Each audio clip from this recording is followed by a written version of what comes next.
Desde los escondidos valles del Tíbet y las asombrosas pirámides de México, hasta las heladas superficies antárticas y las más profundas fosas abisales, nuestra búsqueda de la Atlántida nos llevará a través del planeta para tratar de encontrar nuestras más antiguas raíces, ocultas en el fondo de una civilización periclitada antes de la historia.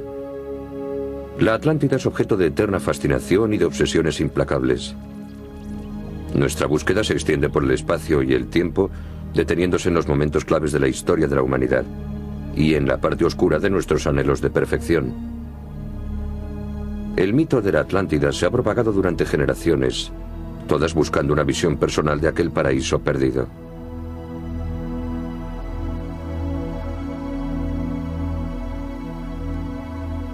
Nuestro viaje nos conducirá a través de océanos y continentes, abarcará 10.000 años de historia y será un viaje en busca de un mundo mágico perdido en el tiempo.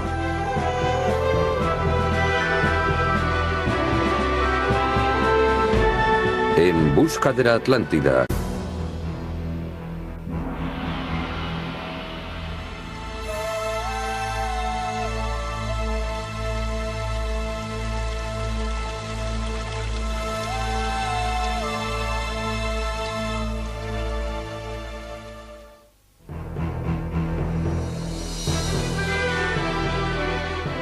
En el siglo IV a.C., Atenas era una ciudad preeminente en nuestro mundo. Era el auténtico epicentro de la civilización clásica y el compendio de toda la corriente cultural y artística que a lo largo de las centurias ha llegado hasta nuestros días.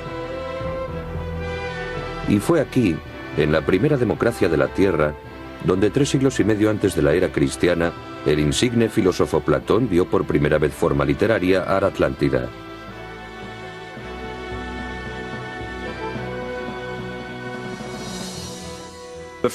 El hecho de que Platón describiera la Atlántida es origen de la gran credibilidad de que disfruta, ya que Platón, considerado prácticamente el padre de la filosofía occidental, solo trataba temas relevantes, que aún mantienen su vigencia en la actualidad, y este tema es mucho más respetable, por decirlo así, al proceder de él y de ningún otro escritor.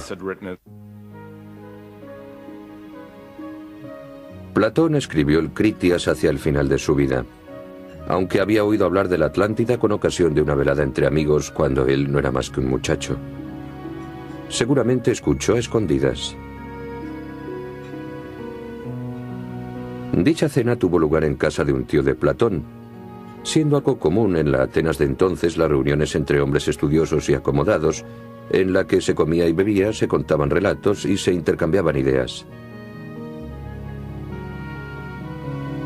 Entre los asistentes se encontraba el gran Sócrates, el maestro de Platón, y es probable que, queriendo estar más cerca de su brillante mentor, el joven Platón se introdujera en la reunión para escuchar los debates que allí se producían.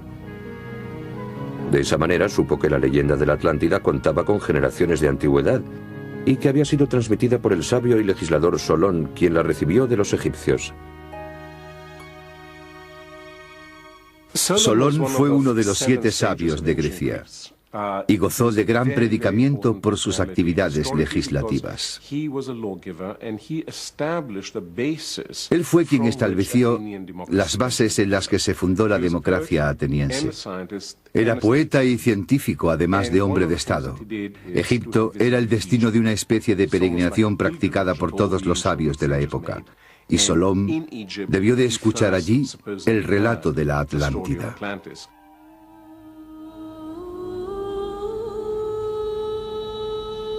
En el recinto más sagrado de la capital del antiguo Egipto, Solón pudo ver los registros de una época muy remota y en ellos los secretos de un tiempo perdido, cuando una civilización de poder y prestigio incomparables había dominado el mundo 9.000 años antes, el imperio de la Atlántida.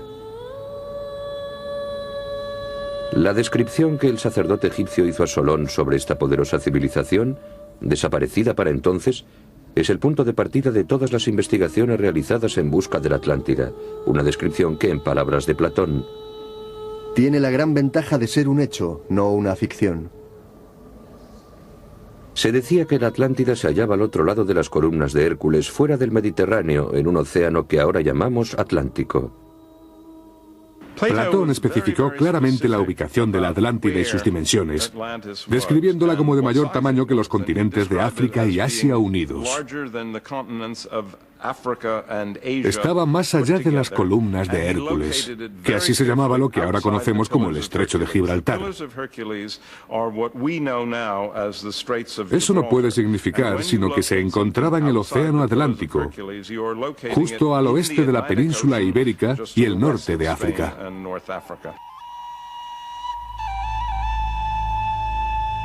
Su mayor extensión consistía en una enorme planicie casi totalmente rectangular y rodeada de elevadas y bellas montañas en 3 de sus lados. Poseía gran abundancia de recursos naturales, plantas únicas y flores hermosísimas imposibles de describir, elefantes y otros animales exóticos. La Atlántida era una tierra distinta a todo lo conocido y sus gentes no echaban en falta cosa alguna. Esa isla sagrada capturaba la luz del sol, que hacía prosperar una abundancia infinita y la bendición de la tierra. Nos habla de las flores, las plantas y los minerales utilizados por los atlantes, la forma en que construían cada canal y cada acequia. Colocó en ella elefantes. Es apenas la segunda vez que estos paquidermos aparecen en la literatura griega. ¿Qué objetivo tiene la proliferación de detalles poco comunes? 2 cosas, a mi entender. Primero, la hace muy exótica, lejana y extraña, pero al mismo tiempo, esa profusión le da visos de realidad. En un extremo de la planicie, frente al mar, se encontraba la espectacular capital de la Atlántida. Su trazado consistía en una serie de círculos concéntricos de tierra y agua, donde cada anillo de tierra albergaba nuevas maravillas.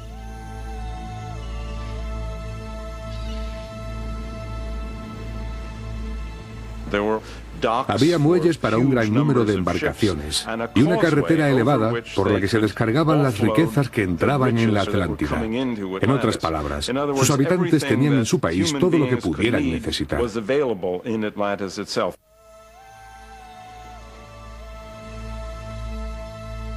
En el centro de la ciudad y conectada con el océano por un inmenso canal de 33 metros de profundidad y varios kilómetros de longitud, se hallaba la deslumbrante ciudadela de la Atlántida, que albergaba los mayores tesoros que se hayan reunido jamás en la Tierra.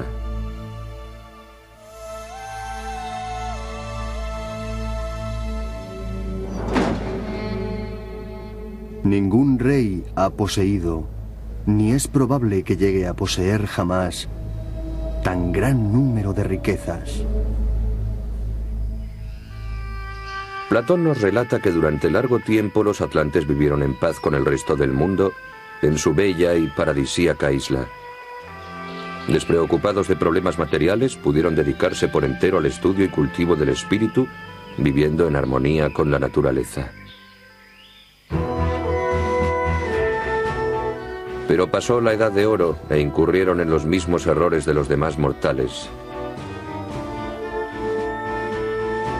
La naturaleza humana se impuso. Se sintieron tentados por una ambición desmedida y por el poder. Insaciables de riquezas y gloria, los atlantes ampliaron sus dominios esclavizando a todo el que se oponía a su imperio. Finalmente, solo una ciudad-estado se interponía entre los atlantes y su dominación del mundo: Atenas.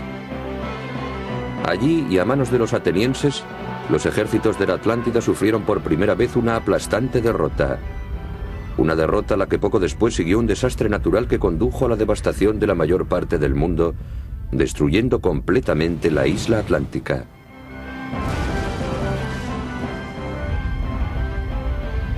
Bajo violentos terremotos y mareas gigantes en un solo día y una sola noche de desgracia, la isla de la Atlántida desapareció en las profundidades del océano.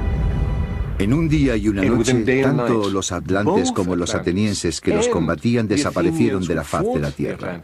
Según los egipcios contaron a Solón, los únicos que quedaron fueron unos pocos atenienses incultos que no consiguieron recordar la historia de su triunfo frente a los invasores extranjeros.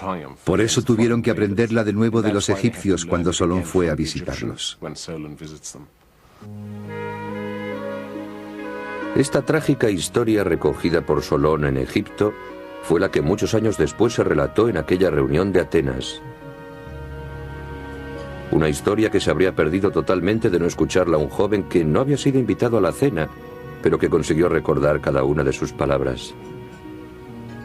Todos los demás invitados se burlaron considerándola la metáfora de un paraíso perdido. Todos excepto el maestro de Platón, Sócrates. Con el fin de convencer a sus contertulios de la veracidad de la historia, el tío de Platón continuó con sus explicaciones. Según dijo, Zeus reunió a los dioses en consejo y les habló de tal manera. Pero en ese punto se detiene repentinamente el diálogo, como si algo o alguien hubiera impedido a Platón continuar. ¿Por qué no terminó lo que estaba escribiendo? No sabemos por qué no llegó a concluir el relato. Se detuvo en medio de una frase y suponemos que quería continuar. El caso es que no murió entonces, ya que hay obras de Platón de fecha posterior a la redacción de sus diálogos Timeo y Critias, en los cuales se habla de la Atlántida. No obstante, el corto relato de Platón sobre lo hablado en una velada después de la cena fue el comienzo de un mito que sigue fascinándonos 24 siglos más tarde. Lo que resulta extraño es que a pesar de que Platón creara la primera universidad del mundo, llamada la Academia, el tema de la Atlántida no interesó al parecer a sus discípulos. No contamos con versiones de la Atlántida en la forma en que las tenemos de la guerra de Troya o de la expedición de Jasón en busca del vellocino de oro, u otras muchas de la mitología griega. Nadie recogió aquella historia para especular sobre ella, sino que ha permanecido hundida en lo profundo del mar de la misma forma que la propia Atlántida. El mito de la Atlántida se perdería desapareciendo en las tinieblas de los años oscuros. Pero cuando los exploradores europeos inauguraron una nueva era de descubrimientos, la búsqueda del perdido paraíso insular fue emprendida con fervor. Una búsqueda que comenzaría con la obstinada persecución de una isla mítica por parte del explorador más famoso de la historia, Cristóbal Colón.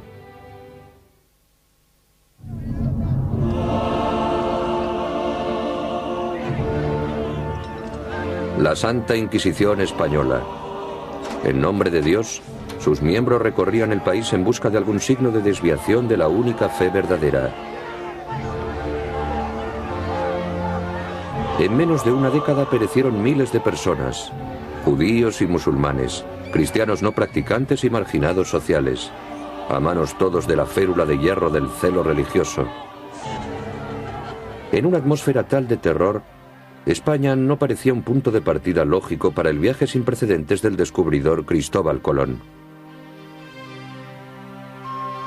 Y sin embargo fue al rey Fernando y a la reina Isabel, los reyes que habían puesto en pie la Inquisición, a quienes Colón tuvo que recurrir en petición de ayuda financiera para su audaz plan de atravesar el océano. Aunque los libros de historia han sido reacios a admitirlo, el gran navegante tenía una razón secreta para su osado intento. Había oído hablar de una isla perdida, un paraíso de riquezas incalculables, una tierra mítica llamada Antilia que había reemplazado a la Atlántida en la imaginación medieval. Después de la caída del Imperio Romano en el siglo VI, las enseñanzas de la antigüedad clásica cayeron en su mayor parte en el olvido. Receloso de la sabiduría pagana, el cristianismo había desarrollado una visión del mundo muy diferente, una visión concentrada en la batalla entre el bien y el mal.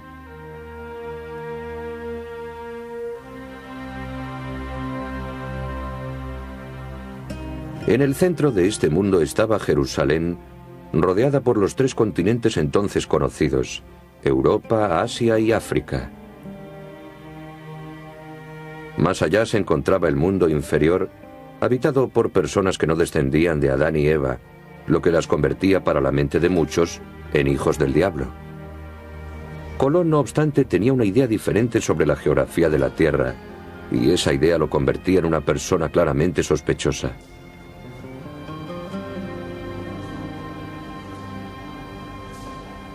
Colón contaba con un gran aliado, sus conocimientos.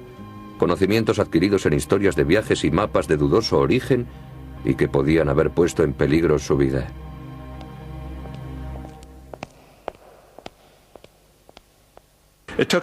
A Colón le llevó mucho tiempo convencer a Isabel y Fernando de que él tenía posibilidades de encontrar una nueva ruta, porque sus ideas eran en su mayor parte objeto de mofa.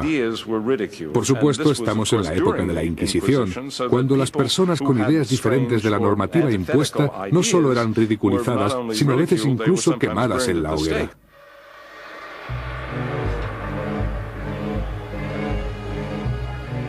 Humillado y escarnecido hasta por los niños, Colón necesitó 8 largos años para persuadir a los reyes católicos de la financiación de su viaje. Y si lo hicieron fue por motivos comerciales. La conquista musulmana de Tierra Santa había colapsado su valioso comercio con el lejano Oriente y había que encontrar una nueva ruta hacia las riquezas de la India. La clave estaba en los mapas.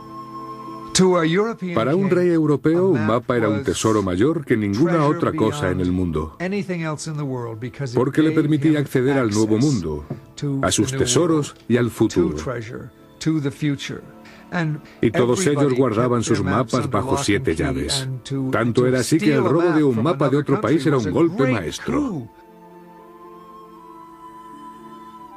Provisto de los mapas más recientes de los mejores cartógrafos europeos, Colón tenía una idea más clara de la Tierra que la mayoría de sus contemporáneos. Sus mapas eran bastante parecidos a los actuales, con una importante salvedad: la ausencia del continente americano. Además, adolecían de otro grave defecto: la ignorancia sobre qué podía haber en el Atlántico. El océano era un misterio. El folclore cristiano sugería un océano repleto de islas, pero ¿cuántas existían en realidad? Había una isla mítica de existencia totalmente cierta para el gran navegante: Antilia. No creo que hubiera dudas sobre la existencia de Antilia, ya que aparecía en numerosos mapas de la época. Se la coloca en mitad del Atlántico y debió de ser el objetivo de Colón para tomarlo como punto de referencia en su viaje hacia el lejano Oriente. Según escribió después su hijo Fernando, la fascinación de Colón por Antilia se había iniciado cuando conoció a un marinero tuerto en las Azores. Navegando por las Azores, mi padre, el almirante, conoció a un marinero tuerto y a través de él la historia de Antilia. El marinero afirmaba ser un superviviente de una expedición que había llegado hasta aquel legendario reino, y le habló de una tierra de 7 ciudades, fundada por 7 obispos en un pasado lejano. Antilia había sido un lugar de incontables maravillas, un país de riquezas inimaginables, con el oro reluciendo hasta en la arena de sus playas. Mi padre, el almirante, se basó en la esperanza de encontrar, antes de su llegada a las Indias, alguna isla que pudiera serle de gran utilidad. Una isla de gran utilidad en el Atlántico no podía ser sino Antilia. De Colón solo tenemos su diario y por él sabemos que creía estar buscando las Indias, pero también sabemos que buscaba oro y especias y otras riquezas, por lo que es seguro que también trataba de encontrar Antilia o Atlántida. El 2 de agosto de 1492 pudo por fin partir Colón hacia su épico destino de cruzar el océano Atlántico. No uno sino 2 eran sus objetivos: cruzar la infinita extensión de un mar desconocido y descubrir los misterios de una isla llamada Antilia. La historia ha recogido solo escasas evidencias sobre los acontecimientos del trascendental viaje de Colón. Sabemos que a los 12 días de haber abandonado las Islas Canarias y a 2000 millas de España, ordenó a su pequeña flota de 3 barcos poner rumbo al noroeste, precisamente en la dirección en que se suponía el emplazamiento de Antilia. 2 días después ordenó a los barcos dirigirse de nuevo al oeste, y 2 días más tarde puso rumbo al suroeste. Tras 6 días de exploración, Colón abandonó lo que parece haber sido una frenética búsqueda de Antilia y es muy probable que ese oportuno viraje salvara la expedición. El error de Colón podía haber resultado fatal, ya que al igual que otros cartógrafos de la época había estimado el tamaño de la Tierra basándose en cálculos de los geógrafos árabes.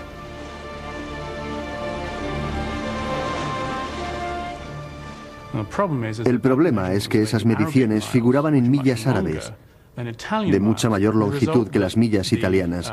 Los geógrafos europeos creían que la Tierra era notablemente menor de lo que era en realidad. Por fin, el 12 de octubre, después de casi 3 meses de viaje, Colón y sus hombres avistaron tierra. Habían atravesado el vasto océano y llegado a América.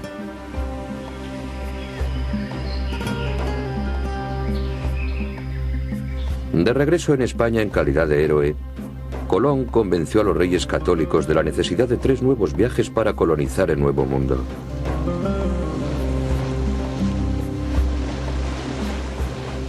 La isla Antilia, con sus legendarias riquezas, no ha sido encontrada jamás.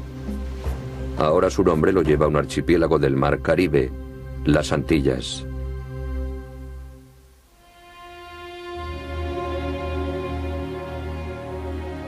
Cuando las colonias del Caribe por él establecidas se rebelaron contra él, Colón sufrió su última humillación. Encadenado, fue devuelto a España, falleciendo moralmente acabado en 1506. Pero sin darse cuenta, Colón había jugado un papel esencial en la historia de la Atlántida. Esperaban navegar a través del océano y llegar a Japón, pero en el camino se encontraron con todo un continente. Y precisamente por tratarse del océano Atlántico, creo que eso da pie a importantes especulaciones sobre la Atlántida. Entre las espectaculares ruinas del Nuevo Mundo, la historia de la Atlántida tomaría ahora un rumbo diferente al convertirse en la meta de un hombre y su afán por descubrir la verdad sobre ese continente y sobre él mismo.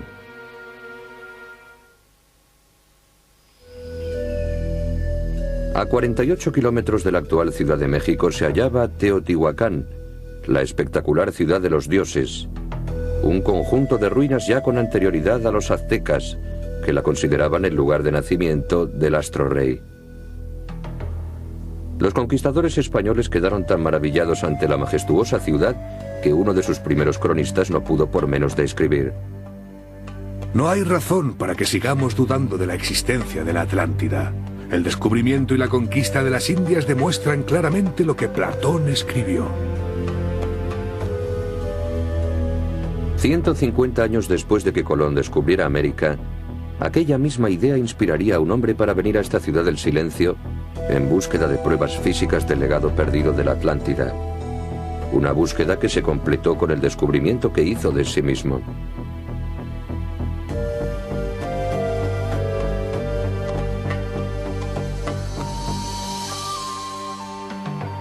A pesar de que gran parte de lo que a él se refiere ha caído en un injusto olvido, don Carlos de Sigüenza fue uno de los hombres más brillantes de su tiempo. Era poeta, matemático, astrónomo e ingeniero, además de uno de los primeros arqueólogos de la historia. Nacido en Ciudad de México, Sigüenza era criollo y por tanto considerado como inferior por los legisladores españoles. Sigüenza era criollo, lo que significa que descendía de padres españoles, aunque ahora sabemos que algunos criollos tenían mezcla de sangre indígena. Lo cierto es que no gozaban de la misma consideración que los españoles. No eran iguales, sino inferiores a ellos. Vencer los prejuicios de los señores españoles en México era desde muy temprana edad la meta que se había fijado Sigüenza. Decidido a demostrar que los antepasados de los indios mexicanos forjaron en su época una cultura que llegó a rivalizar con la antigua Roma. Cuando se preparaba para ingresar en la Compañía de Jesús, Sigüenza tuvo su primer contacto con la Atlántida a través de la obra de Athanasius Kircher, cuyo mapa de 1665 del continente perdido es el primero de la historia. Expulsado de la Compañía de Jesús por su falta de disciplina, Sigüenza volvió a dedicarse a la ciencia realizando novedosos estudios sobre eclipses antes de viajar a Teotihuacán para observar por sí mismo las ruinas de la ciudad.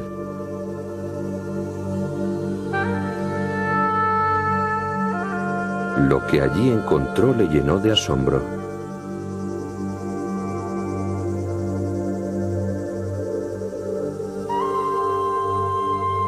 A través de minuciosas mediciones y anotaciones, Carlos de Sigüenza descubrió el origen místico del trazado de Teotihuacán.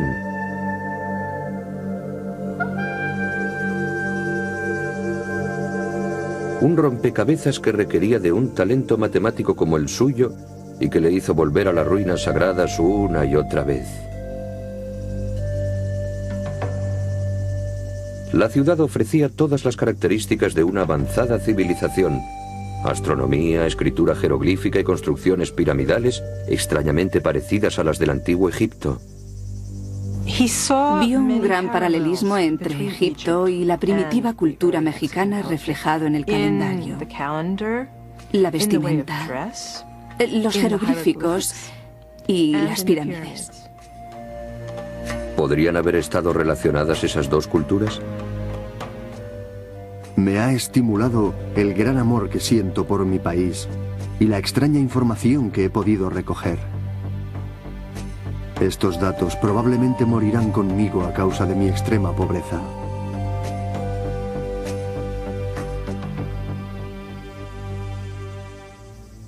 Pero afortunadamente algunas de las obras de Sigüenza le sobrevivieron.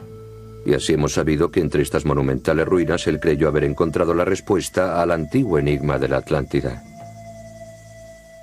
Su intención era relacionar lo expuesto por Platón sobre la Atlántida con el contenido de la Biblia. Sigüenza parecía saltar desde el mito de la Atlántida, que para él sería la base, a la profecía bíblica de la dispersión de los seres vivos por el globo después del diluvio. Fusionando sus conceptos científicos con su profunda creencia en la verdad de la Biblia, Sigüenza dedujo que la destrucción de la Atlántida y la inundación de Noé fueron un mismo acontecimiento histórico. Un enorme diluvio que había puesto fin a civilizaciones olvidadas, obligando a los supervivientes a buscar refugio tanto en Egipto como en México, donde construyeron las pirámides antes de desaparecer para la historia.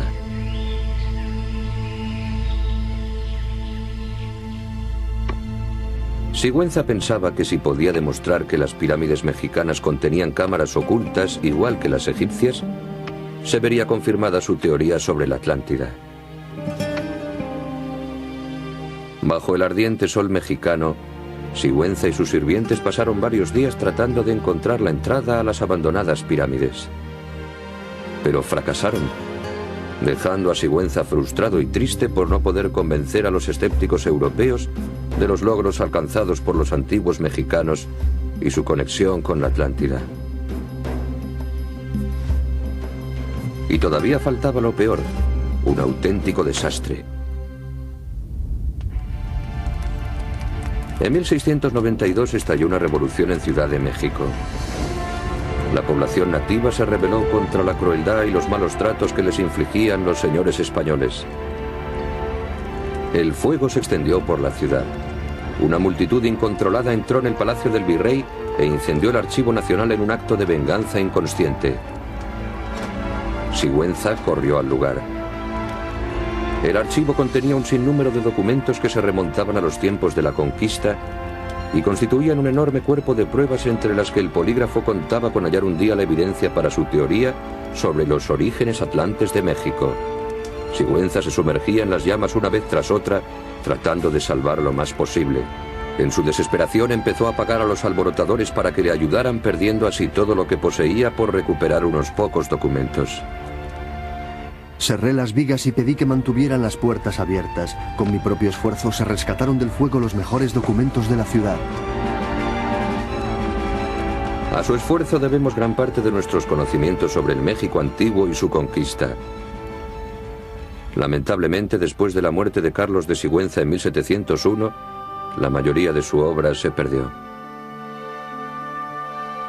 Al no contar con los medios para fechar las grandes ciudadelas y pirámides de Teotihuacán, Sigüenza no supo nunca que la ciudad no alcanzó su máximo esplendor hasta el año 750 de nuestra era, es decir, 10.000 años después de la fecha de destrucción de la Atlántida mencionada por Platón.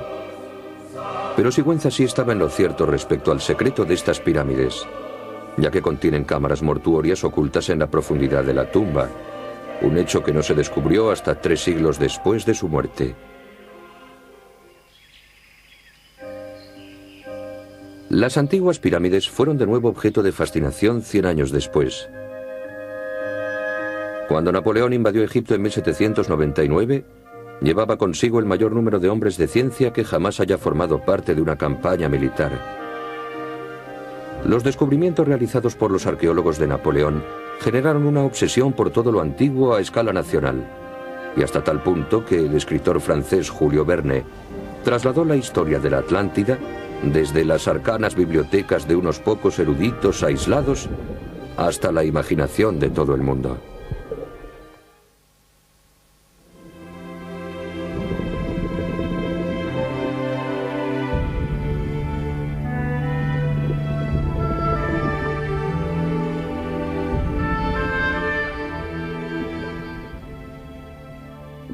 Aquí se hallaban los restos incrustados de una acrópolis con las flotantes formas de un Partenón. Aquí estaban los vestigios de un antiguo puerto, a la orilla de un mar desaparecido, que un día diera cobijo a barcos mercantes y embarcaciones de guerra. Aquí están incluso las siluetas de unos muros contrahechos y largas líneas de amplias calles desiertas. Una antigua Pompeya enterrada bajo el mar, la Atlántida. La representación de la Atlántida por parte de Julio Verne en 20.000 leguas de viaje submarino es quizá la más cautivadora descripción de la ciudad perdida desde el diálogo de Platón. Se publicó en 1870 y tuvo un enorme éxito. Los dibujos que acompañaban al texto mostraban a personas caminando entre templos griegos sumergidos, lo que resultaba sumamente atractivo, y seguramente por eso los lectores se interesaban cada vez más por la Atlántida, porque se imaginaban la posibilidad de caminar ellos mismos entre templos griegos hundidos en el océano. Escrito en la década de 1870, cuando los efectos de la revolución industrial y las nuevas tecnologías cambiaban rápidamente el mundo, la narración de Julio Verne sobre una exploración submarina fue una intuición precientífica de acontecimientos venideros. Realmente fue un tipo de profecía a lo Da Vinci. Los hombres del último tercio del siglo XIX no tenían ni idea de asuntos marinos. La mayoría no sabían ni siquiera nadar y no habían estado nunca en el mar.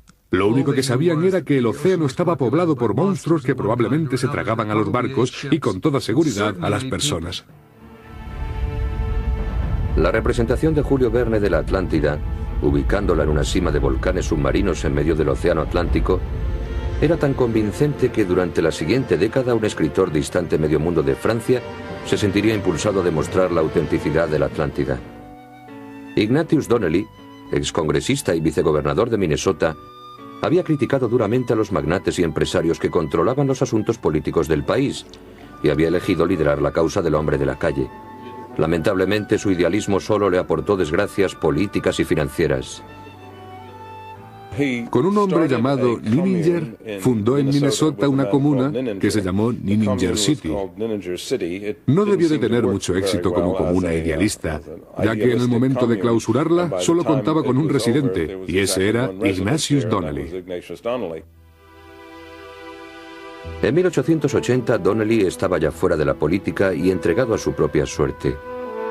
Pudo, pues, retirarse a su estudio y comenzar con la obra por la que ahora se le conoce en realidad.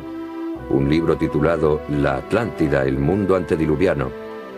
Donnelly de joven había estudiado a Platón y la historia de la Atlántida siempre le había intrigado.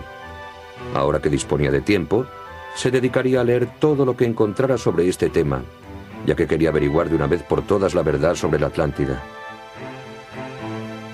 Influyó grandemente en su ánimo por encontrar la ubicación del continente perdido, un hallazgo arqueológico que echó por tierra todas las ideas preconcebidas sobre el mito del antiguo mundo. 10 años atrás, el comerciante alemán convertido en arqueólogo Heinrich Schliemann descubrió en la costa de Turquía las ruinas de la ciudad de Troya, y gran parte de los tesoros de aquella mítica guerra entre Grecia y Troya.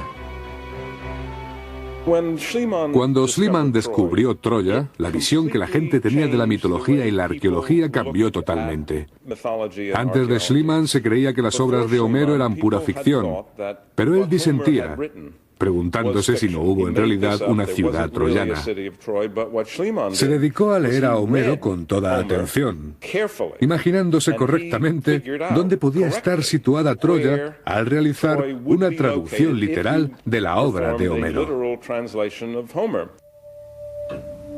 Este hecho asombroso de que Schliemann pudiera descubrir Troya leyendo atentamente a Homero animó a Donnelly a leer atentamente a Platón para poder descubrir la Atlántida. Con la firme voluntad de encontrar el continente perdido, Donnelly lo buscaba en todo lo que le rodeaba hasta que poco a poco empezó a esbozar una tesis. Encontró evidencias de la existencia de la Atlántida en la similitud de plantas, animales y culturas antiguas a ambos lados del Océano Atlántico. A ambos lados del Atlántico encontramos precisamente las mismas artes, ciencias, creencias religiosas, hábitos, costumbres y tradiciones. Es absurdo pretender que los pobladores de los dos continentes llegaron por separado precisamente a los mismos resultados. Las pirámides de México son muy parecidas a las de Egipto. Su escritura de carácter jeroglífico también es similar. Donnelly, por lo tanto, dedujo que tenía que haber una fuente común y que ésta se encontraría entre los dos continentes, es decir, en medio del Atlántico. ¿Pero en qué lugar del Atlántico podían estar los restos del continente perdido? Por una curiosa coincidencia, la Marina Británica acababa de realizar el primer reconocimiento submarino del lecho del Atlántico, y el resultado fue que a una gran profundidad oceánica se extendía una cordillera montañosa desde Islandia hasta América del Sur, siendo sus picos más elevados las islas de Azores y Canarias. Para Donnelly, el enigma estaba resuelto. Hubo un tiempo en que las montañas submarinas habían sobresalido de la superficie y debido a su naturaleza volcánica se habían hundido arrastrando consigo a la Atlántida. Cuando en 1882 se publicó la obra de Donnelly, La Atlántida, el mundo antediluviano, el éxito de ventas fue inmediato. Donnelly reflejaba a la Atlántida como un imperio marítimo muy avanzado y con colonias repartidas por todo el mundo. Un imperio que, según Donnelly, estaban gobernados por un rey con sus cortes, jueces, archivos, embarcaciones, carreteras, acueductos, puertos, dársenas y canales. Conocían el uso del magnetismo y de la pólvora. En una palabra, habían alcanzado un grado de civilización cercano al nuestro.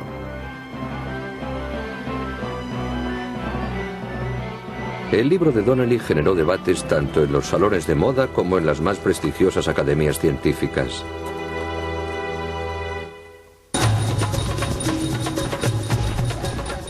La fiebre atlante se apoderó de la nación.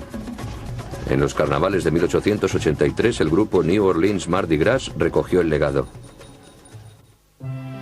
De todos los puntos cardinales llegaron cartas de felicitación, una de ellas con Ignatius Donnelly América como única dirección. El asombro de Donnelly fue mayúsculo cuando vio que procedía de William Gladstone, el entonces primer ministro del Imperio Británico. A pesar de mis muchas ocupaciones, he sacado tiempo para leer una parte apreciable de su libro y estoy dispuesto a creer en la Atlántida. Gladstone envió la carta dirigiéndola a Ignatius Donnelly, Esquire, América. Ignatius, que era irlandés, no se dejaba achicar y contestó al premier inglés indicando en el sobre al muy honorable William Ewart Gladstone, el mundo. Yo no podía sino sonreír. Estaba manteniendo correspondencia con un hombre que con una sola palabra marcaba el destino de todo el imperio británico. Podía haber gritado de alegría y emoción. Al hacerse su obra tan popular, la gente estaba tentada a creer en un hecho constatado. Algo así pasó con la novela de Peter Benchley, Tiburón. Lo que el autor refleja de los tiburones no sucede en la realidad, pero piensen cuántas personas que leyeron el libro tienen ahora un miedo espantoso a bañarse en el mar. Suele ser posible distinguir la ficción en una novela, pero si el argumento incorpora inteligentemente los suficientes elementos científicos, se tiende a creer que responde a la realidad. Con los enormes ingresos producidos por su libro y disfrutando de una posición desahogada, Donnelly quiso dedicarse a descubrir la autenticidad de otras antiguas leyendas. Pero ninguna de sus obras posteriores pudo ni por asomo obtener el éxito de la Atlántida, el mundo antediluviano. Desengañado, volvió a la política de nuevo sin éxito. Murió en 1901. Por muchas razones, la política fue su perdición. Hay una nota necrológica en los siguientes términos. El recuerdo de Donnelly, el político, morirá. Es a Donnelly, el escritor, a quien debemos llorar. Y esta nota lo resume todo. El libro de Donnelly inició una costumbre de investigaciones de sillón que ha acompañado desde entonces a la búsqueda de la Atlántida. Donnelly, el padre de la atlantología, fue la primera persona en convencer a los lectores de que la Atlántida podía ser encontrada realmente. Pero poco podía él imaginarse que su obra originaría pronto una búsqueda del continente perdido literalmente fuera de este mundo.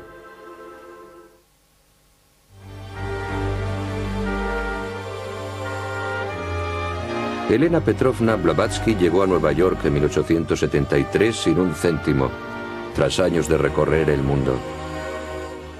Pero pronto se convertiría en una de las mayores gurúes ocultistas de la Edad Moderna, heraldo de una nueva era de espiritualidad, siendo la Atlántida la clave para la iluminación cósmica. Era muy fea en términos convencionales y se vestía muy mal. Alguien la describió como un paquete mal embalado, o que parecía un paquete mal embalado. Hablaba y fumaba como un carretero. Pronunciaba mal la lengua inglesa y comía una barbaridad. Al parecer no era muy amiga del agua, así que no era fácil que consiguiera un empleo de persona normal.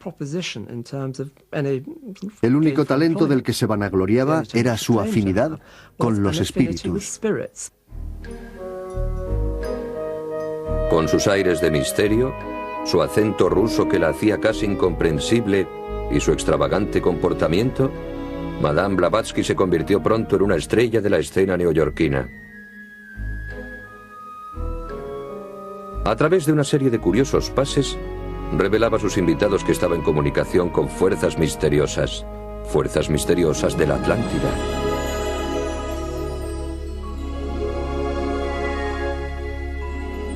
A pesar de descubrirse sus engaños en numerosas ocasiones, su poder de convocatoria no dejaba de crecer.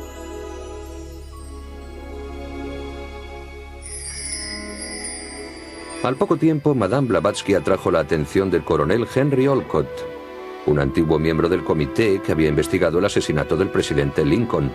Se fueron a vivir juntos. Se llamaban mutuamente Jack y Maloney, lo cual no indica una relación sexual, pero vivían juntos, quizá como simples colegas o amiguetes.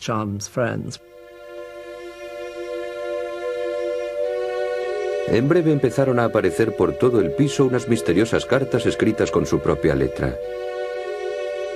Blavatsky afirmaba que esas cartas materializadas le habían sido dictadas por el maestro cósmico que deseaba informar a Olcott de la misión que les encomendaba. Los mensajes le decían que había sido admitido en la orden secreta de ese maestro cósmico, en cuyas filas se hallaban grandes maestros espirituales como Cristo, Buda, Confucio, Salomón y Platón. En esa disciplina se admitía a muy pocas personas, y el conocimiento de la Atlántida era parte de su sabiduría, ya que por supuesto el continente de la Atlántida era la residencia original de todos esos maestros cósmicos procedentes de distintas partes del universo con el fin de organizar la vida humana tal como debiera ser. Después de la destrucción de la Atlántida, los maestros cósmicos se habían retirado a los valles más ocultos de la cordillera del Himalaya, de donde salían muy raramente para controlar el progreso de la raza humana. Blavatsky afirmaba que había conocido a los maestros cósmicos con ocasión de su viaje al Tíbet muchos años atrás. Ahora, tras un aprendizaje de 20 años, los maestros querían que ella introdujera una nueva era de iluminación espiritual con la ayuda de Olcott.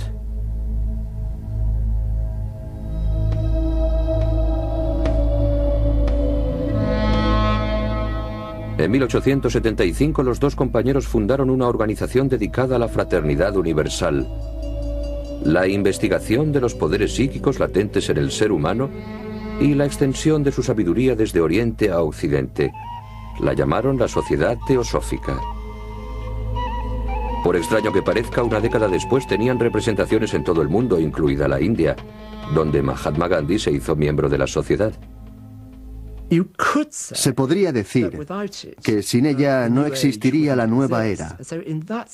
Así que en ese sentido cuenta con cientos de miles, si no millones, de herederos, miembros de otros movimientos religiosos que deben mucho a la teosofía. En 1888, Blavatsky escribió un libro titulado La Doctrina Secreta, donde intentaba establecer los principios de la teosofía o sabiduría de Dios que los maestros cósmicos le habían impartido. Blavatsky citó la mayoría de las teorías de Donnelly sobre la Atlántida, aprobándolas, pero con un desacuerdo importante. En su opinión, seguir la doctrina de Darwin era un grave error, y en un rincón de su habitación tenía un babuino disecado como recuerdo constante de lo equivocada que le parecía la teoría de la evolución. En su lugar, Blavatsky insistía en que los auténticos progenitores de la raza humana eran los maestros cósmicos de la Atlántida. El ocultismo rechaza la idea de que la naturaleza haya hecho evolucionar al hombre a partir del mono, hallando el origen de las especies en el hombre de la tercera raza del primitivo periodo atlante. Blavatsky afirmaba que algunas gentes, especialmente los hindúes arios, habían conservado la pureza atlante de sus primeros antepasados, y otros no. Los hindúes arios pertenecen a la raza más antigua que puebla la Tierra, y los hebreos semitas a la más moderna. La conexión entre la Atlántida y las ideas de superioridad racial de Blavatsky serían incorporadas más adelante a las fuerzas más siniestras del siglo XX.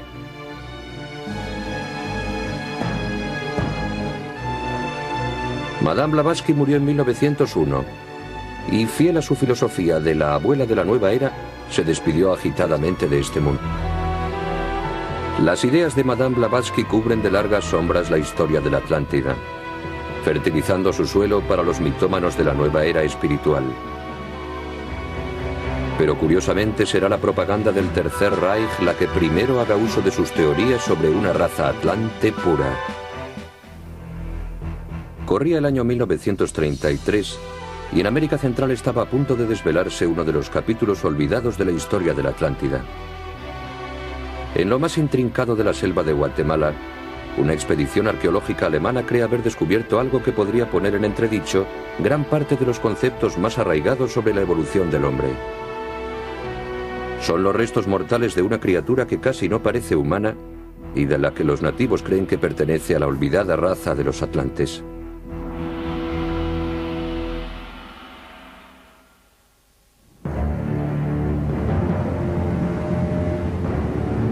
En cuanto los nazis se hicieron con el poder en Alemania en 1933, iniciaron una serie de exploraciones en busca de la morada de mitos primigenios y objetos fabulosos.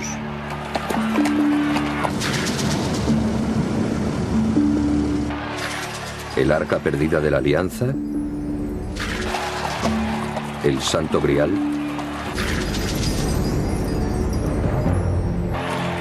la lanza de Longenius que traspasó el costado de Cristo, y el continente perdido de la Atlántida.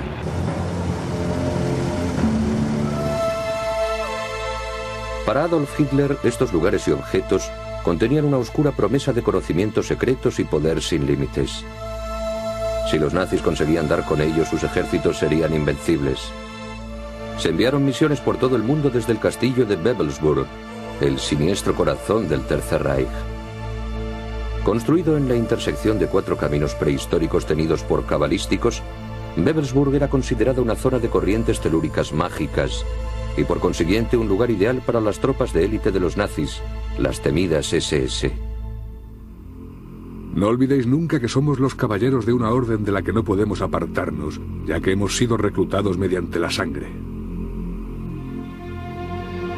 Con el fiel teniente Heinrich Himmler al frente, las SS seguían el modelo de una hermandad de caballeros que se consideraban a sí mismos los miembros más puros de la raza aria, y en consecuencia los únicos hombres apropiados para buscar secretos de la antigüedad, como la Atlántida.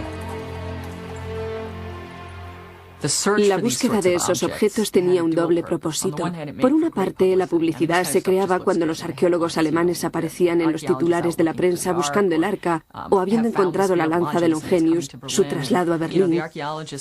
Era cierto que los arqueólogos salían de expedición para buscar objetos de ese tipo. Así aparecen también en las películas de Spielberg.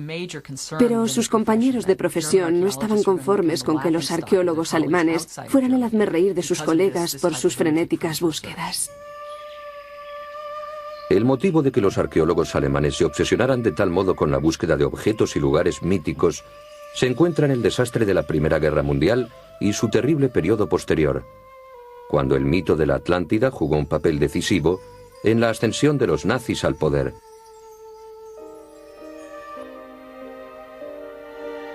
La Gran Guerra fue recibida casi como una fiesta. Tras décadas de paz, los gobernantes europeos vieron en ella la forma de poner a prueba la madurez de sus respectivos países. Al principio de la Primera Guerra Mundial, se veía a muchas personas muy distinguidas, sensibles y refinadas, redactando panfletos a favor de la guerra, anticipándose a la carnicería, porque creían que la guerra iba a purificar espiritualmente a Europa, pero no lo creyeron por mucho tiempo.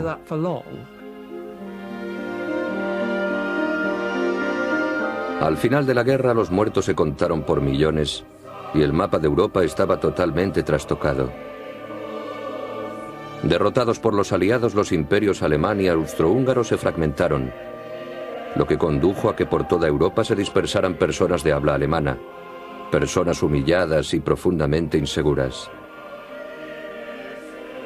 El desastre militar trajo consigo el desastre económico, y Alemania se sumergió en el caos, produciendo un semillero inestable para la hiperinflación y una política extremista.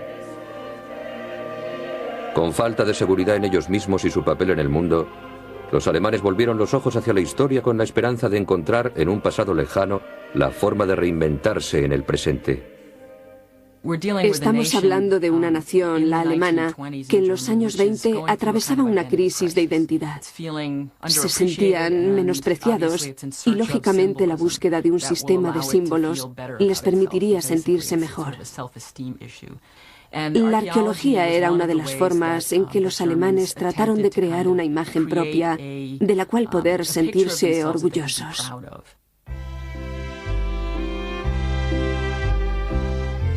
Cuando los arqueólogos empezaron a remover el pasado de Alemania, surgieron a lo largo y ancho del país grupos inmersos en la cultura popular. Estos grupos fomentaban la unidad de los germanohablantes de toda Europa, organizando festivales y eventos deportivos donde se glorificaba la fuerza y vitalidad de la raza germana.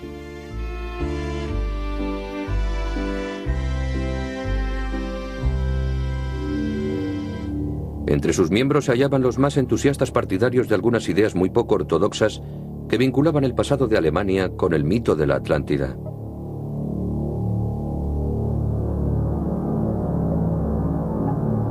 Publicadas a comienzos de los años 30, las novelas de Edmund Keith relatan la historia de un pasado ya olvidado, en que una luna de hielo del espacio profundo había colisionado con la Tierra, esparciendo en ella la semilla del hombre ario. Superior por naturaleza al hombre mono de la Tierra, este hombre ario habría fundado la primera civilización de nuestro planeta en una isla del Océano Atlántico, el continente de la Atlántida. Lo más increíble de todo es que las novelas de Keith no pretendían ser pura fantasía, sino que se basaban en ideas compartidas por muchos alemanes de entonces.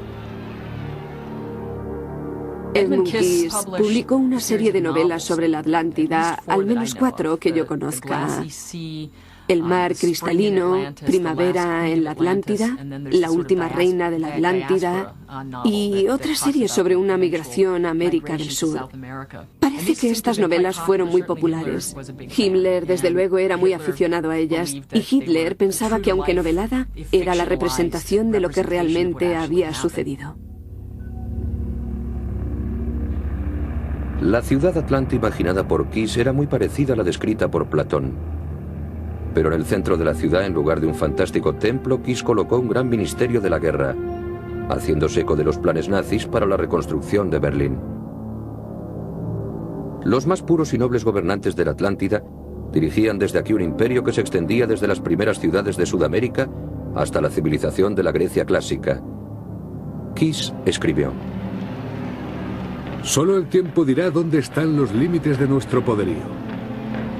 Debemos construir una comunidad que muestre por doquier los signos visibles de nuestra sangre nórdica, el testimonio de nuestra piel, el color azul de nuestros ojos, nuestra libertad de espíritu no corrompido por las supersticiones religiosas. Así como una luna de hielo del espacio profundo había traído a los atlantes a la Tierra, muchos años después otra luna causaría su perdición, colisionando con nuestro planeta y destruyendo su continente. Keyes nos cuenta que los atlantes retornaron al norte ártico buscando su salvación en el hielo y la nieve que un día les diera la vida. Muy alejados de las razas inferiores que podrían empañar la nobleza de su sangre, los arios de la Atlántida rejuvenecieron purificados por el entorno helado del norte. Y aquí renacieron como alemanes, esperando el día en que surgiese un líder para resucitar el imperio ario de la Atlántida. Lo que más le satisfacía a Hitler y a su lugarteniente era la naturaleza cíclica de la historia, ya que de esta forma las ideas de Keyes podían aplicarse al presente, argumentando que Alemania atravesaba nuevamente uno de estos periodos y debía someterse a diversas pruebas de superioridad y pureza. Para ello necesitaba un líder que la guiase por el periodo oscuro, y ese líder era Hitler. Desde una perspectiva propagandística, las novelas de Keyes eran oro puro para gente como Himmler.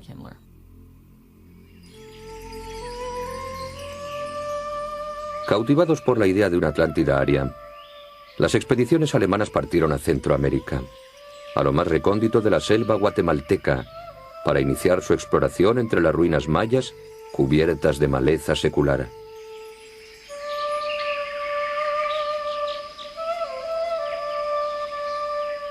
La civilización maya había alcanzado su cenit mucho después de la fecha dada por Platón como destrucción de la Atlántida.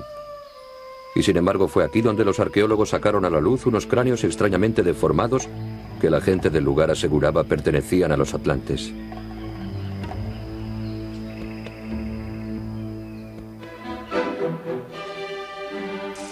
En 1933, el documental En busca de la Atlántida, rodado con estos hallazgos y presentado en los cines alemanes, tuvo un gran éxito de público.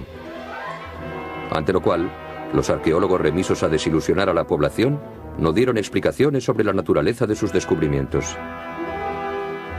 Estos cráneos deformados eran en realidad consecuencia de una antigua práctica nativa en la que por razones religiosas se vendaban y deformaban las cabezas de los niños. Pero los gobernantes del Tercer Reich parecían obsesionados con la Atlántida y otros mitos y no se conformaron con apaciguar las ansias de misterio de la población alemana. En 1934, un año después del rodaje de este documental sobre la Atlántida, Himmler creó la Ahnenerbe, una división especial de las SS, reclutada en algunas de las mejores universidades del país. Sin embargo, muchos de sus miembros no sabían aún que el objetivo de la Ahnenerbe no era otro que la reinvención de la historia de Alemania. Los académicos y arqueólogos que se unieron a la división pronto averiguaron que su jefe era un difícil y molesto tirano. A veces a las 3 de la mañana se le presentaba una inspiración repentina y redactaba un memo. Averiguad por qué emigran las mariposas o descubrid por qué las masas tienden a reunirse en los sitios de ejecución. Cuando estas órdenes aparecieran sobre una mesa de despacho en la unidad pensarían, ¿y esto a qué viene? Con un poco de suerte al día siguiente lo había olvidado. Cuando en 1939 estalló la guerra y los ejércitos alemanes se lanzaron a través de Europa, los científicos de las SS Ahnenerbe continuaron con su actividad, utilizando la arqueología para afirmar que los nazis no estaban conquistando territorios, sino apenas recuperando la tierra que un día perteneciera a la raza aria. Con el transcurso de la guerra, el mito de la Atlántida fue adquiriendo un papel cada vez más maligno. La patria perdida de Atlántida, racialmente pura, sería el modelo de la nueva Alemania nazi. Eso significó apartar de la población y de la cultura todo elemento que no fuera nórdico. El genocidio era una opción, y creo que el mito de la Atlántida tiene mucho que ver en ello. Generalmente, el mito de la Edad de Oro es un arma de dos filos, ya que da autoridad y legitimidad a ideas que de otra forma serían injustificables.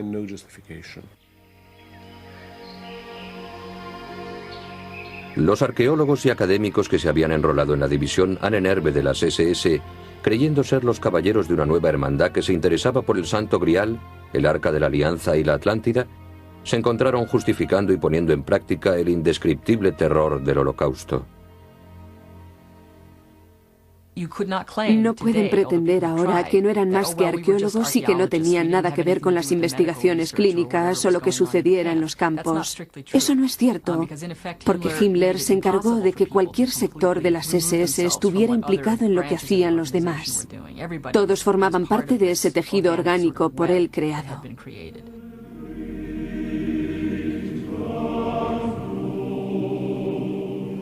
Al finalizar la guerra se hizo evidente todo el horror y la extensión del Holocausto.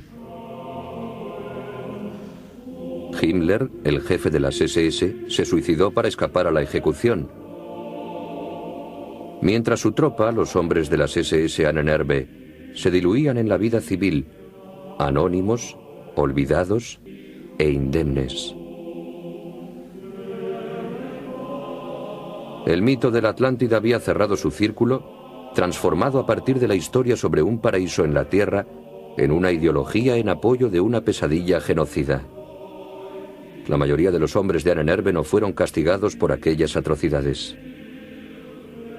Los arqueólogos que sobrevivieron a la guerra debieron de hacer una buena limpieza en los archivos. Casi de inmediato fue olvidada la conexión del Tercer Reich con la Atlántida.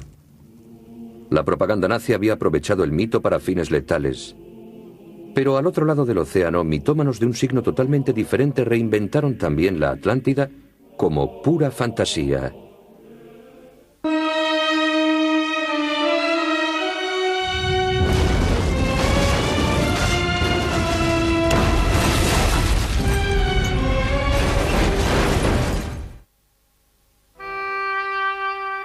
El mito atlante ha sido reinventado y reinterpretado innumerables veces desde los tiempos de Platón.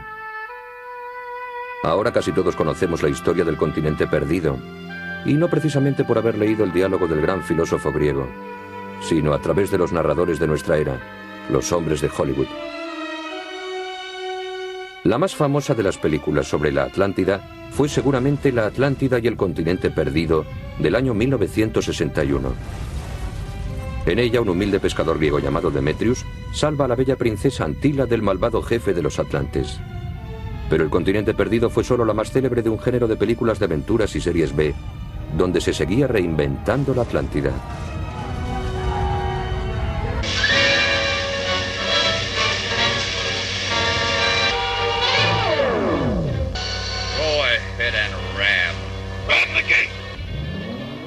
Hay algo en la teoría de la Atlántida que atrae a todo el mundo. Incluso ahora recientemente se sigue utilizando en películas y en novelas. En los años 30 se hicieron series con Crash Corrigan y el reino submarino de la Atlántida. Había algo genial. Corrigan atravesando la Atlántida a caballo por un escenario que se parecía mucho al Monument Valley del oeste americano. Seguro que acababan de rodar allí y se dijeron, ¿por qué no hacemos una película sobre la Atlántida? De acuerdo, te colocas una cacerola en la cabeza y acción.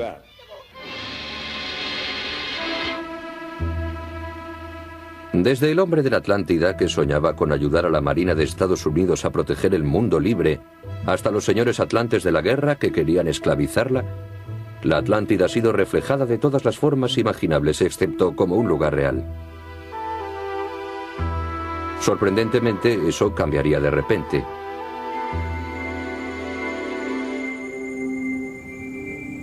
A finales de los años 60, los descubrimientos arqueológicos traerían a la Atlántida a toda velocidad desde el reino de la fantasía hollywoodiense y sus películas de la serie B a las primeras páginas de la prensa mundial.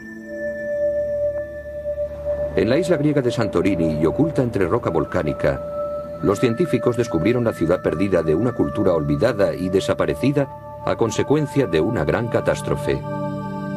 Parecía que finalmente encajaban todos los elementos y que la gran ciudad de la leyenda iba a hacer reaccionar al mundo científico.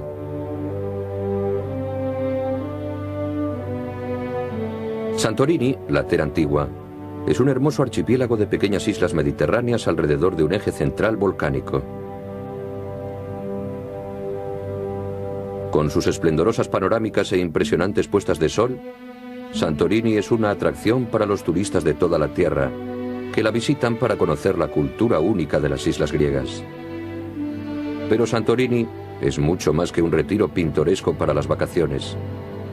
Ocultos bajo capas de roca volcánica, se encuentran los restos de una antigua e importante ciudad que sucumbió en una terrible catástrofe hace más de 35 siglos. Una ciudad cuya destrucción, en creencia de muchos, ha dado lugar al mito de la Atlántida. La historia de este trascendental hallazgo arqueológico comienza en el siglo XIX en otra isla mediterránea, 120 kilómetros al sur de Santorini, la isla de Creta. En 1899, el arqueólogo británico Arthur Evans había empezado a desenterrar en Creta los restos de una misteriosa civilización que parecía haber sido totalmente olvidada por la historia.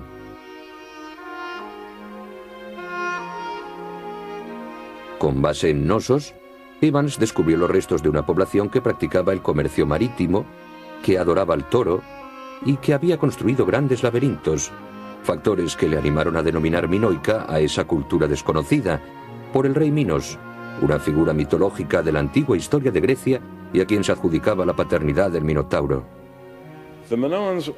La cultura minoica constituye probablemente el mayor misterio de toda la época preclásica.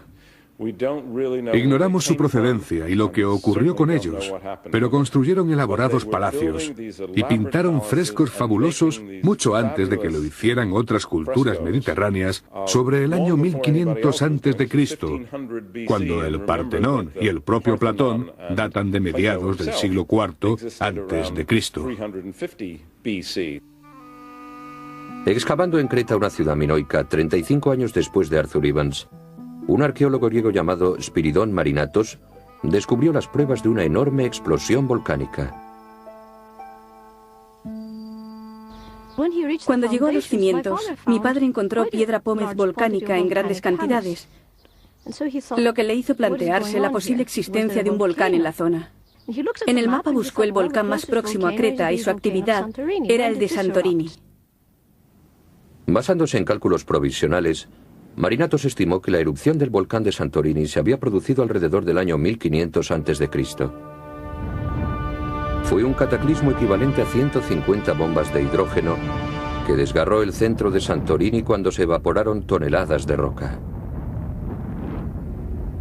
La materia explosiva fue expulsada a distancias tan lejanas como Egipto e Israel. Gigantescos maremotos inundaron las costas de todos los países ribereños y los temblores secundarios se sintieron por todo el globo. La isla de Santorini quedó seccionada en numerosos fragmentos. Un cataclismo tan violento como lo fue esta explosión volcánica, casi como la extinción de los dinosaurios, es un acontecimiento tan dramático que la historia de alguna forma tiene que transmitirlo. La única evidencia que tenemos de aquel desastre recogido por la tradición oral es el mito de la Atlántida. Convencido de que la explosión de Santorini guardaba los secretos de la repentina destrucción de la cultura minoica, Marinatos decidió investigar directamente en Santorini, buscando más pruebas de aquella civilización. Pero la guerra y la falta de fondos se lo impidieron hasta 1967. Entonces fue cuando descubrió casi inmediatamente los restos de una antigua ciudad, Akrotiri. La primera cata indicó que estaba exactamente en Akrotiri. El hallazgo de Marinatos apareció en los titulares de la prensa mundial. Un antiguo pueblo olvidado por la historia había sido asolado por una explosión apocalíptica. Esta sí parecía la base auténtica para el mito de la Atlántida. Creo que era el espíritu de la época, y la generación de mi padre estaba convencida de la autenticidad del mito. Reflejaba una realidad situada en el pasado y, en consecuencia, lo único que había que hacer era buscar. Se encontraría el corazón de la verdad. Así, en los últimos 60 y sobre todo en los 70, existía el convencimiento de haber encontrado la confirmación científica del final de una cultura. Y el siguiente paso era decir, sí, se trata de Atlántida. Sepultada bajo una capa de piedra pómez de 10 metros de espesor durante más de 3.500 años, la ciudad se relaciona claramente con las ruinas de la Creta minoica. En las ruinas de la ciudad se obtuvo la evidencia de que la cultura minoica había ido cientos, quizá miles de años por delante de su época. Complejos sistemas de alcantarillado, duchas, retretes y hasta agua corriente caliente y fría. También había exquisita pintura al fresco, cuyo rico colorido se ha mantenido durante siglos de confinamiento. No tiene parangón con cualquier otro descubrimiento de la zona. Observando estos frescos vemos un arte muy libre y hermoso. Los expertos ven en las figuras gente amable, personas sin violencia inherente. Vemos también que las ciudades y palacios de Creta no están fortificados, así que de nuevo la visión es la de una especie de sociedad utópica. Es evidente que los minoicos eran un pueblo excepcional, con un elevado sentido artístico y muy adelantado para su tiempo en muchos campos. ¿Pero fueron de verdad ellos los atlantes de la leyenda? Se han dado muchas semejanzas y también muchas diferencias entre la narración platónica de la Atlántida y los descubrimientos de Santorini y Creta. Al igual que los atlantes, también los minoicos estuvieron en contacto con los primitivos griegos, así como con los egipcios.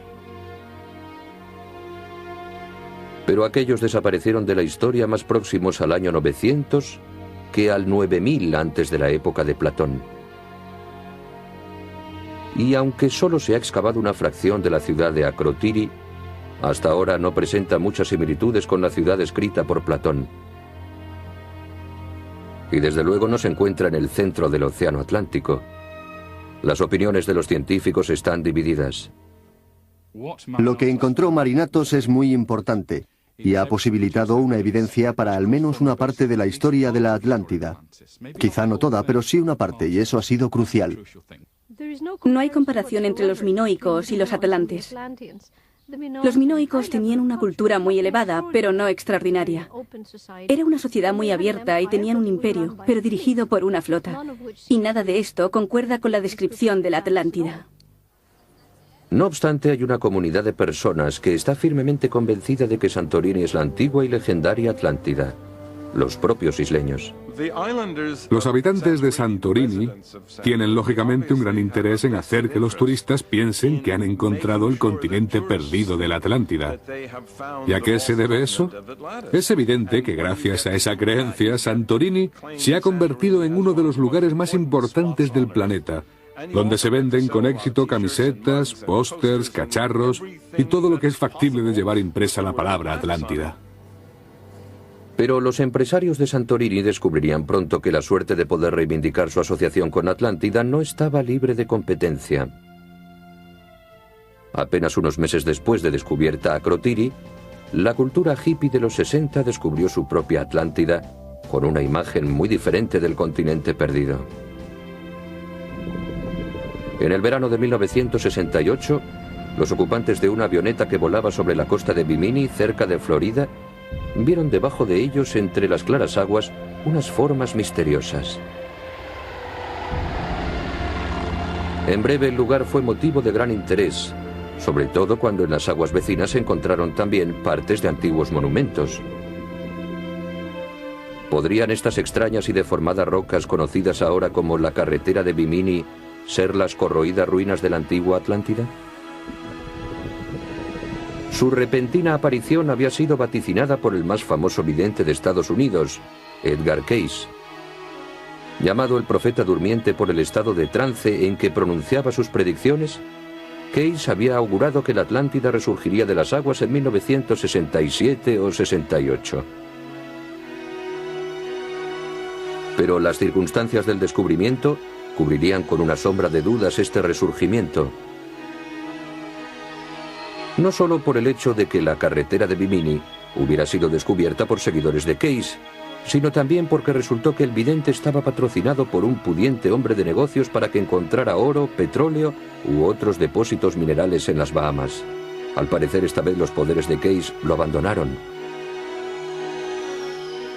Yo oí que Case estaba en la nómina de un potentado que creía en sus poderes para encontrar oro, por lo que Case decidió encontrar la Atlántida en sustitución de aquel supuesto oro. Los fragmentos antiguos también tienen otra explicación, en absoluto relacionada con las ruinas de la Atlántida, ya que seguramente responden al lastre de barcos aún de la época de Colón, cuando las embarcaciones tenían que llevar a bordo cargas extra que después eran arrojadas al mar. No se podía navegar con todo ese lastre. Se necesitaba flotabilidad y había que deshacerse de las piedras. Así que de repente te encuentras en el Caribe con un capitel corintio procedente, por ejemplo, de los romanos. Case también profetizó que debajo de la esfinge egipcia sería hallado en 1999 un salón repleto de archivos procedentes de la Atlántida. Por desgracia para el vidente, estos archivos siguen sin materializarse, desacreditando aún más su predicción sobre el resurgimiento del continente perdido. En mi opinión, la leyenda de la Atlántida se ha convertido en una auténtica religión de la nueva era, destinada a todas las personas insatisfechas con lo que les ofrecen las iglesias convencionales. Ahora la gente quiere encontrar algo en lo que poder creer, aunque se trate de algo inalcanzable. Lo que buscan, pues, es una utopía, una tierra de fábula. Lo intentan y creen en ello a pesar de que no pueden encontrarlo jamás. Pero la esperanza es eterna. Mediante un curioso surtido de equipos tanto de elevada como de menor tecnología y desdeñando el escepticismo de los expertos convencionales, una nueva hornada de afanosos investigadores continúa buscando la Atlántida en las costas de Bimini. ¿Es una búsqueda sin final? ¿O conseguirán los avances de la nueva tecnología revelar en este siglo la ubicación del continente perdido? Jim Allen ha sido técnico en las Fuerzas Aéreas Británicas y encargado de examinar fotografías aéreas en la base de Torbay, Inglaterra. El análisis de estas fotografías le hace creer que ha descubierto uno de los rasgos más distintivos del continente perdido: el extensamente irrigado terreno aluvial de la Atlántida. Mucha gente habla de la Atlántida como continente o ciudad perdida, como quieran llamarlo. Pero nadie se molesta en hablar de esa planicie rectangular, a pesar de que la mayor parte del relato de Platón es una descripción geográfica de la zona. Jim Allen piensa que el continente perdido era América del Sur.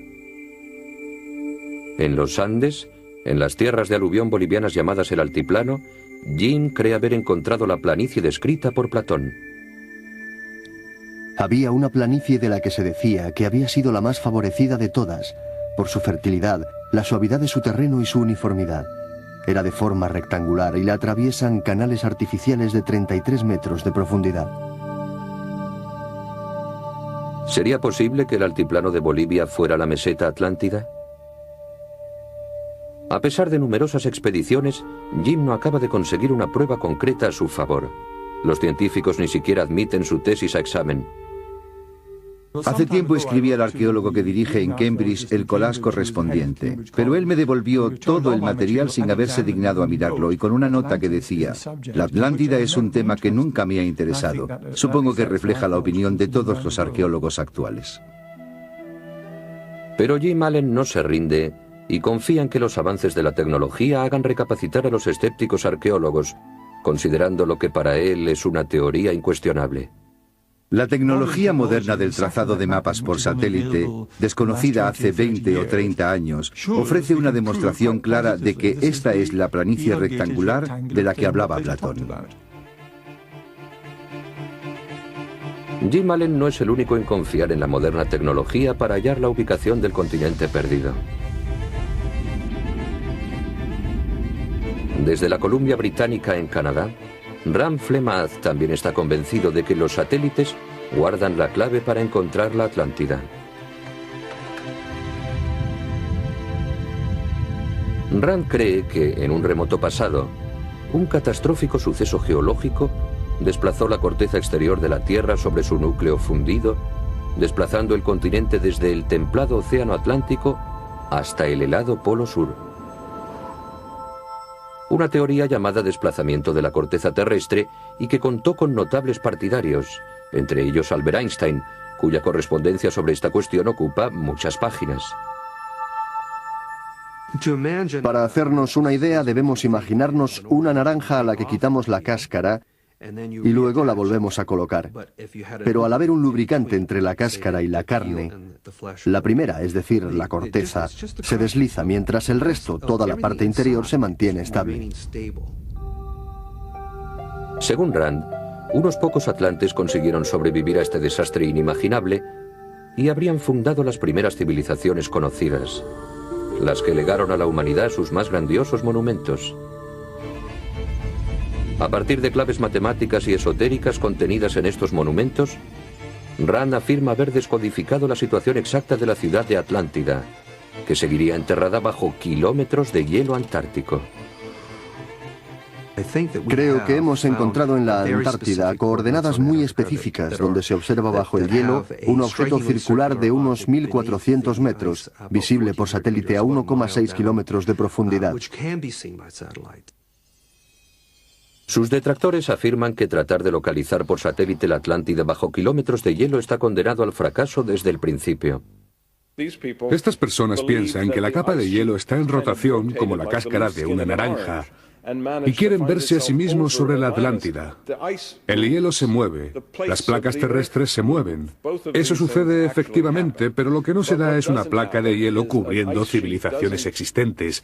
Si el hielo se mueve de la forma que lo hace un glaciar, la civilización allí existente se vería aniquilada. En la ciencia el escepticismo es normal, pero el hielo es un buen conservante y en el lugar en el que estamos buscando confiamos en que haya algo, pero quién sabe, 10, 12.000 años es mucho tiempo. Solo el tiempo podrá decir si la tecnología demostrará que las hipótesis de los buscadores de este siglo, como Rand Flemath y Jim Allen, son correctas.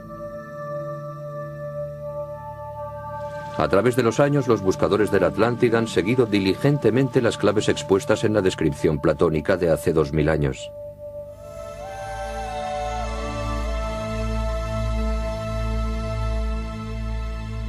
Pero, ¿se trata de una descripción o de una ficción? Yo creo que Platón se sirvió de personajes reales para que sus lectores lo aceptaran como real. Pero también creo que Platón sabía que estaba escribiendo una ficción, incluso que su intención era simplemente fabular. No creo que Platón creyera una sola palabra de aquello. ¿Y en qué podría haberse inspirado para inventar esa historia? El año 399 a.C. fue arrestado su venerado tutor, el gran filósofo Sócrates.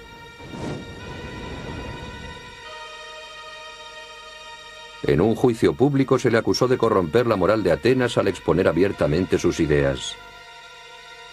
Fue sentenciado a muerte, un destino que él aceptó sin ningún resentimiento ni amargura. Hombres de Atenas, os respeto y os quiero, pero sabed que nunca cambiaré de forma de actuar, ni siquiera si por ello hubiera de morir varias veces, ya que si matáis a alguien como yo, os hacéis más daño a vosotros mismos que a mí. Rodeado de sus amigos más cercanos y sus discípulos, Sócrates bebió con calma la cicuta, pasando a la historia como una de las grandes figuras de la civilización occidental.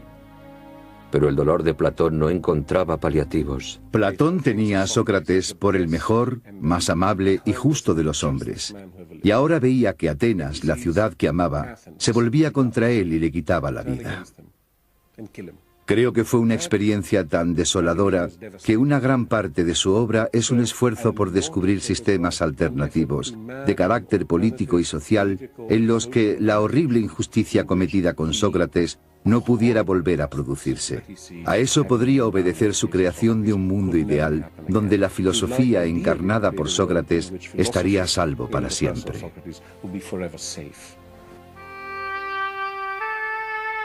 Y una de sus ciudades ideales, donde un gran maestro como Sócrates sería honrado y respetado, es la descrita en el Critias. Sin embargo, la sociedad ideal no es la Atlántida. Ahora se podría decir, es la Atlántida, pero no es así. Se trata de Atenas, la antigua Atenas que derrotó a los atlantes. Es la ciudad con todas las características que Platón asocia al estado ideal escrito anteriormente. Así pues, tras todos estos años, la Atlántida podría no ser sino una historia inventada por Platón para compensar la trágica pérdida de su mentor Sócrates. En nuestro mundo contemporáneo sigue oyéndose hablar de la Atlántida como un reino espiritual de la nueva era y una religión sustitutoria. Como una nave espacial viajando como Colón hacia lugares nuevos, aún por descubrir. Incluso como unas vacaciones gigantescas de $1 billón, donde los excesos de la Atlántida se convierten en realidad. Curiosamente tenemos una Atlántida ahora, en nuestra época. Es un lugar de vacaciones, con un casino. Puede estar en las Bahamas y responde a todo lo que Platón escribió sobre la Atlántida. Para mí este es el epítome de al menos una parte de la civilización actual.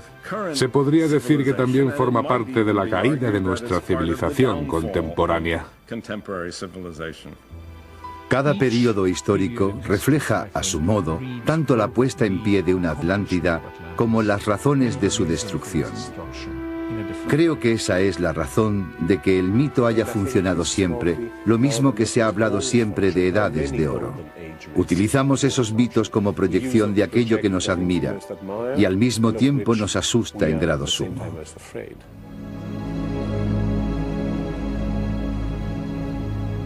Como un mito que retrocede hasta los tiempos de una perdida edad de oro, la Atlántida ha llenado de magia las páginas de la historia con su espíritu incansable e inconsolable. Un espejismo contemplado por todas las épocas, un paraíso medieval de riquezas infinitas, la cuna de nuestras más antiguas civilizaciones, ruinas submarinas cautivando al mundo y un hogar místico en el que se dan la mano las más elevadas aspiraciones del ser humano y sus más peligrosas fantasías. La búsqueda de la Atlántida continúa, y es que muchos de nosotros no podemos resistirnos a la fascinante idea de que en alguna parte de los insondables abismos oceánicos no se halle un continente perdido a la espera de que audaces aventureros o una nueva tecnología saquen por fin sus secretos a la luz. Hasta ese día, si es que llega, la Atlántida se mantendrá oculta en nuestra imaginación, porque es la medida de nuestra humanidad o su carencia. Un espejo de las esperanzas y temores de cada generación.